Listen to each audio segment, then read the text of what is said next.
On va commencer avec Flo, 10 minutes de mise en place, puis 10 minutes changement de rythme.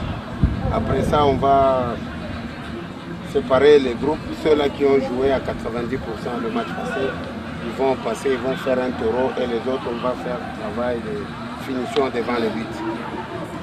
Par ces mots, le staff technique du TP Mazembe Anglebert, dirigé par Patrice Carteron, lance la séance d'entraînement du jour. 24 heures après avoir affronté Al Sofok dans un match hyper engagé physiquement, l'équipe se retrouve sur le terrain d'entraînement.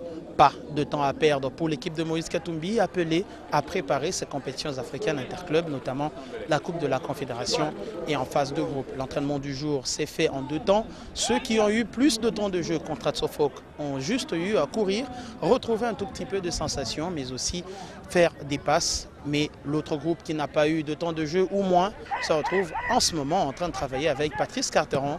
Comme pour dire, il faut chercher l'adresse devant le but. Sont absents à cette séance d'entraînement Given Singlouman ou encore Traoré Cheban, les 2 blessés. Le premier lors du match contre Sofok, le deuxième lors de la dernière confrontation de la Vodacom Division 1. Les 2 joueurs étaient aussi au terrain d'entraînement. Ils ont eu droit à une séance de kiné plutôt spéciale assurée par Patrice Carteron, mais aussi César Kabila, le médecin de l'équipe TP Mazembe Anglebert. L'on enregistre le retour dans l'effectif du Zambien Renford Kalaba, indisponible depuis maintenant près de 3 semaines et demie. L'équipe a vu partir Trésor Mputu pour raison de deuil.